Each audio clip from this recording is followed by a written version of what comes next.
atong nadungog sa ebanghelyo karon ang kadtong mga karnero nga iyang giatiman, no? Kung atong ibutang sa kanang sitwasyon sa tao o atong i-compare ang nahitabo sa ebanghelyo karon, dunay usa ka gatos ka mga karnero nga iyang giatiman, no? Just for example, 100 ka buok ang iyang giatiman. Nawala ang usa, ang nahibilin 99.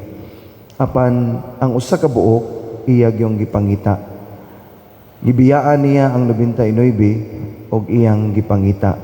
Tungod kay naluoy siya pag-ayo, nahadlok siya nga basin mahulog dito sa lawom nga mga bungaw. Nahadlok siya nga basin mawala hangtod sa hangtod. Nahadlok siya nga basin aduna unyay mapasipala niya itong maong karnero. Busa iyang gibiyaan ang 99 og iyang gipangita ang kadtong nawala. Sa kinabuhi nato sa simbahan, ingana sa bunta ta, no nga pangitaon nato kadtong mga nawala, dili kay atong tagaan og sigig pasidungog og maayong pagtagad katurang atong kauban kanunay. Kampante na ko nila ini, mao ni sila ang akong kauban kanunay. Malingaw ko ani nila, malipay ko kung naa ni sila kauban ako kanunay.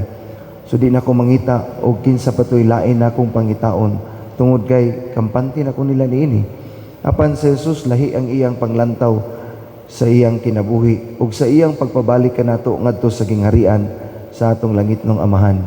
Kinsa katong nawala kinahanglan pangitaon ug ipabalik ngadto sa sabakan sa Dios. Kini mga igsuon dakong hagit alang kanatong tanan sa ato usab nga pagpadayon sa atong pagkabinunyagan nga Kristiyano, nga usahay makalimot kita nga ang atong main purpose of mission sa kalibutan mao ang pagsangyaw sa maayong balita.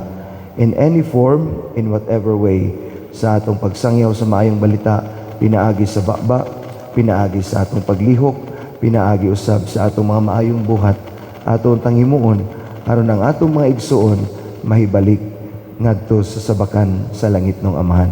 Kita mahimo usab untang instrumento sa pagpabalik sa atong mga kaigsuonan ngadto sa atong labawong makagagahom. Hinaot paunta.